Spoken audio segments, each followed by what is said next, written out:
questions they'll hear at a tournament than doing them over and over again, repetition. Charting, unique words, right? Your people, your body parts. The material that Brother Powers puts out with all the highlights is a big help to that. But you can get them, especially junior quizzing, where really one-time words is pretty much all that matters. And then with your body parts, things like that, to help trigger their mind. Get them on that as early as possible. Tons of quotation completion and locates. It's a huge tool for them, a great benefit, again, to their recall. And we do just random general questions at any point in time. Just like, who are they talking to in this verse? What did this person do in that verse? Just out of the blue. Because it's not a set time, because if you do a set time and you say, all right, it's time for review, though you get the rolling of the eyes or the, again. And so if we just pepper them with a question here and there, they're reviewing and they don't even really think of it as reviewing. It's just mom or dad being goofy and asking me a question. Spontaneous review, much like the random general content, but I've done this before. We've been sitting at a haircut place and waiting for 15 minutes and pull out a flip chart or pull out the phone and do a rapid fire with 5 or 10 verses. It's just getting it a part of your day. Do you know how important it is to have the Word of God a part of our day anyway? And so if we just start interjecting that wherever we can, it gets you talking about the Word that much more. Motivating your quizzer. Set goals. Have your parents set goals with their kids.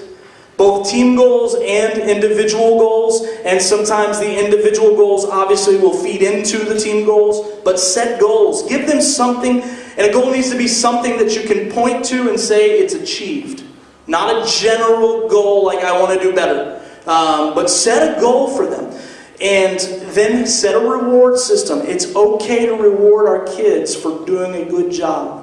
It's okay to reward them with something, a tangible item for doing good. I'm not saying go out and buy a new PS4 or something crazy, right? But we took Aiden to Waffle House. That was a reward last year. That is not a big deal at all, but the kid was ecstatic for Waffle House because it was a reward.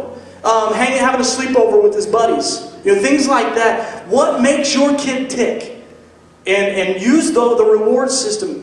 Coaches, you can do the same thing for your kids. That's not just a parenting thing. But have a little reward system with them. The next one, encourage them. A word of encouragement goes so far. I watched as Brother Lytle, I think last year, was speaking very highly of Aiden. And this wasn't a parenting thing. This was a coach thing, but it's okay. There are parallels.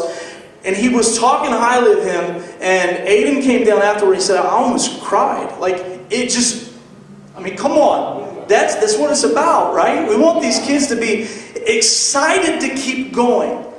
Because it is so long. And so if you want to keep them going, encourage them. Pat them on the back, even when they miss a question. Even when they misquote a verse. And I'm going to tell you what, I'm guilty for being too hard on him at times. I am guilty for getting too agitated at times. You've got to be able to show the humility, and I'll get to that in a moment as well. But encourage them, push them.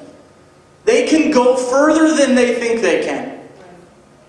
If it was up to the kid, they might go for 10 minutes and be done because they got the bike they want to ride, the game they want to play, and so on and so on. Push them, but don't go too far.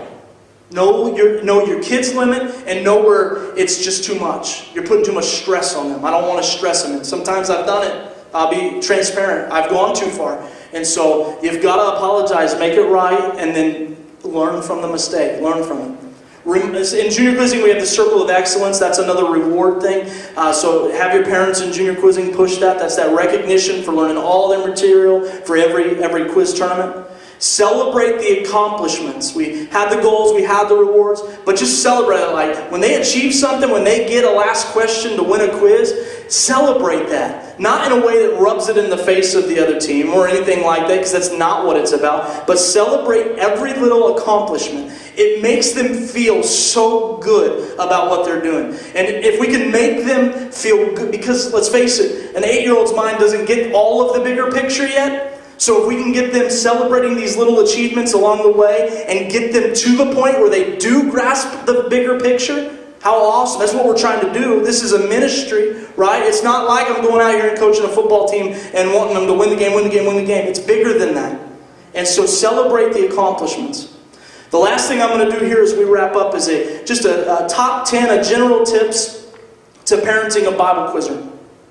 And these aren't really in a priority order. They kind of fall in that way. Some of it's kind of in a sequential order. But just 10 things, interchangeable as far as order goes. Prayer's got to be a part. It's a vital part, a necessary part. And I'm going to tell you too, we've had struggles. We've been sitting down studying, and you're hitting a wall. It could be a spiritual wall. Okay? When that parent comes to you and says, we're struggling, we're not getting through it, is prayer a part? Are you praying at all before? Are you praying during? Are you working prayer into the mix? Because your kid is learning the Word of God. You're going to tell me there's not going to be spiritual battles through the course of a year? So prayer's got to be a part. Consistency produces consistency. I had that schedule up there at the beginning, right? A typical day, a regular day, a clean day with no chaos. Be consistent with it. Get it into the routine. Don't let 2 or 3 days go. Consistency produces consistency. That applies to life as a whole, okay? But dedicated time to quizzing, not quizzing with the radio on or TV, unless they're learning the verse via song. But dedicated, focused time to Bible quizzing. I said at the beginning, it has to matter. It's got to matter. Be adaptable. And this is based upon life, because people do get sick. 2 years ago, Aiden was really sick, had a fainting episode, a minor seizure, syncope episode, and was just really sick. And it blew up a week and a half of studying at least. And so you then readjust your schedule. It's not the end of the world. You readjust and you carry on. We've got to be adaptable. Not the sky is falling, my schedule's off, I don't know what I'm going to do, it's not going to ever happen. So be adaptable. I said it earlier, show humility. Parents, we can't be too high and mighty and too prideful to show the humility, to apologize when we've messed up, when I've pressed too hard, when I've stressed him too much. I've got to be willing to show humility, because he's going to mess up at some point in time. And he's got to know that everybody does, and I got to be able to get back up. I can't feel this shame when I do mess up, and I can't make him think that Dad's perfect, because heaven knows I'm not. And so, parents, we've got to show humility to our children. Reiterate the why. I said they don't always get the bigger picture, but reiterate it. We're learning the Word of God. Why are we learning the Word of God? We need this a part of our life. We need to know God. I need to get closer to Him. Reiterate the why, and that's constant throughout the year. Know your kid. I talked about all the different varieties and ways of learning. Know your child. Know what makes them tick. Show up. It means get to practice on time.